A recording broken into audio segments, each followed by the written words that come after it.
widely expected, of course. I think the market expected it to happen at some point. I think the most surprising aspect of this relates to the timing.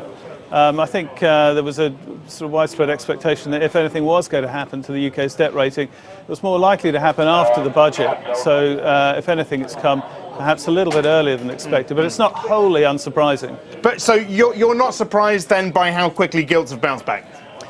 Well, I'm not, given the reaction that we've seen to previous downgrades of significant sovereigns, high-quality sovereigns, AAAs. The US, of course, we saw yields compress very, very sharply immediately after the downgrade.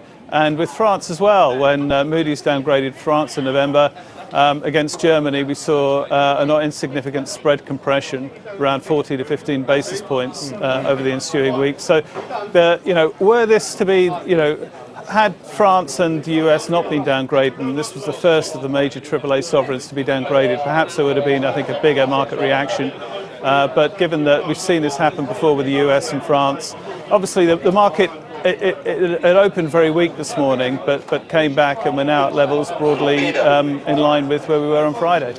All right. What about the Bank of England? What are you expecting from the bank now? Well, I think we're moving. I mean, arguably, at the margin, this increases the likelihood that we will see more QE coming from the Bank of England. Although, as an aside, I must point out that the weakness we've seen in sterling in reaction to this is quite a good thing for the economy. I don't think the Bank of England will be too concerned about that. I mean, at the margin, it's helpful for the economic growth outlook. But I think we're moving towards, and you can sense that the committee is moving towards a position where they're ready to enact further QE, perhaps 50 billion or so over the next, I think a decision we'll get in the next, certainly by May, perhaps even before then.